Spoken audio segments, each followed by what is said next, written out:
ইসলামের বড় বড় কয়েকটা যুদ্ধতে সাহাবা ছিল কয়েকজন, ওরা ছিল কয়েক হাজার। এদের সংখ্যা ছিল শয়ে, ওদের সংখ্যা ছিল হাজারে।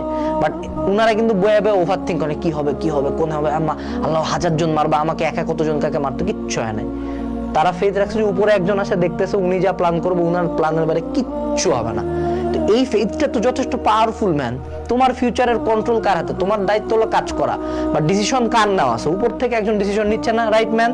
উপর থেকে একজন ডিসিশন নিচ্ছে না, এটার পরে ওভার থিঙ্ক কেমনে করো তুমি?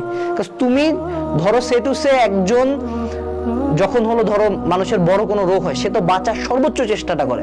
বাট উপর থেকে যদি ডিসিশন হয়েছে ব্রো বাঁচবে না, ব্রো বাঁচবে না। উপর থেকে যদি ডিসিশন হয়েছে ব্রো বাঁচবে, হাত পা কিচ্ছু নাই, রক্ত নাই, অ্যাক্সিডেন্ট করে মাথা মুথা উড়ে গেছে, এই দিক দিয়ে রড ঢুকে গেছে, বাঁচে আছে বিন্দাস। উপরের ডিসিশনের উপর ফেথটা রাখতে হবে। দেখবা অনেক কিছুতে উপরের ফেথ রাখো, যে আমি আমার কাজ করে যাব, বাকিটা যেটা দেখবে আল্লাহ দেখবে।